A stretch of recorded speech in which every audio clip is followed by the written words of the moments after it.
మెదక్ జిల్లా నర్సాపురంలోని don Bosco school పై సంచలన ఆరోపణలు వచ్చాయి. ఫీజు చెల్లించలేదని విద్యార్థులను ఎండలో మోకాలపై కూర్చోబెట్టారన్న ఆరోపణలతో ఒక తల్లి ఆందోళనకు దిగింది. నర్సాపూర్కు చెందిన విజయ అనే మహిళ తన 2 పిల్లల ఫీజు 6,000 రూపాయలు చెల్లించలేదన్న కారణంతో స్కూల్ సిబ్బంది తన పిల్లలను ఇబ్బంది పెట్టారని ఆరోపించారు. ఫీజు కట్టలేదని కారణంగా తన పిల్లలను ఎండలో మోకాళ్లపైన కూర్చోబెట్టారంటూ ఆమె తీవ్ర ఆవేదన వ్యక్తం చేశారు. ఈ నేపథ్యంలోనే స్కూల్ వద్ద ఆందోళన చేపట్టింది. ఈ ఘటనపైన తల్లిదండ్రులు ఆగ్రహం వ్యక్తం చేశారు. ఇలాంటి స్కూళ్లపైన వెంటనే చర్యలు తీసుకోవాలని విద్యార్థి సంఘాలు డిమాండ్ చేశాయి. అయితే ఈ ఘటనపైన పాఠశాల యాజమాన్యం నుంచి అధికారిక స్పందన ఇంకా వెలువడవలసి ఉంది.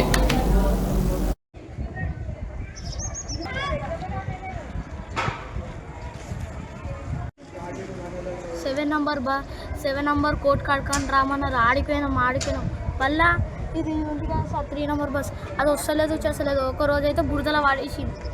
బురదల వాడేస్తే మొత్తం ఇక్కడ దెబ్బ తగిలింది.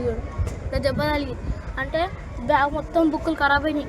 నావి నోట్స్లు అన్నీ ఖరాబ్ అయితే తీసి కొత్తగా రాసిన వల్ల ఫీజు కట్టకపోతే ఎండలో మొక్కలు వేసి నీళ్ళు పెట్టింది సార్.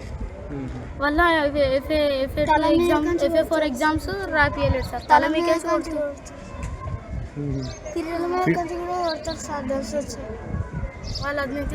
ఫీజు ఎంత ఇప్పుడు 3,000 ఉందా? కాదు 3,000 సార్. 3,000 4,000 సార్.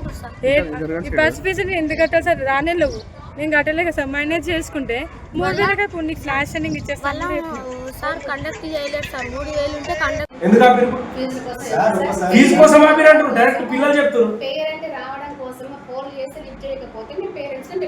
అంటే వాళ్ళ భవిష్యత్తు పోయినా సరే మీకు ఫీజు కావాలి అంతే కదా. మరి ఈ రోజు ఎగ్జామ్ అయిపోయిందంటే ఎట్లా మళ్ళీ నిన్న కండక్ట్ చేయలేరు. నిన్న రాపియలేదు ఎగ్జామ్. కంప్యూటర్ ఎగ్జామ్ రాపియలేదు. ఎందుకు వేసిందో నాకు సిగ్గు లేకుండా వేసినామో అనిపిస్తుంది నాకు. మా వాళ్ళని అడిగినా అబ్బా పేరు ఎంత మంచిదో స్కూల్ అనేసరికి PN30 స్కూల్కి తీసేసి మరీ స్కూల్కి వేసిన సార్ నేను. అది కూడా అది ఆడప్పుడు బస్సు ఇబ్బంది ఉంటుంది. అబ్బాయి ఎన్ని బస్సు 9 బస్సులు ఉన్నాయి కదా, ఏదో మంచి చదివిస్తారు కదా అని ఉద్దేశంతో నేను పిల్లల్ని వేసిన తప్ప.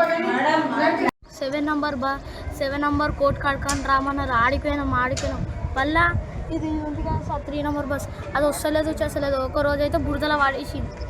బురదల వాడేస్తే మొత్తం ఇక్కడ దెబ్బ తగిలింది. దెబ్బ తగిలి అంటే బ్యాగ్ మొత్తం బుక్కులు ఖరాబ్ అయినాయి. నావి నోట్స్లు అన్నీ ఖరాబ్ అయితే తీసి కొత్తగా రాసిన వల్ల ఫీజు కట్టకపోతే ఎండలో మొక్క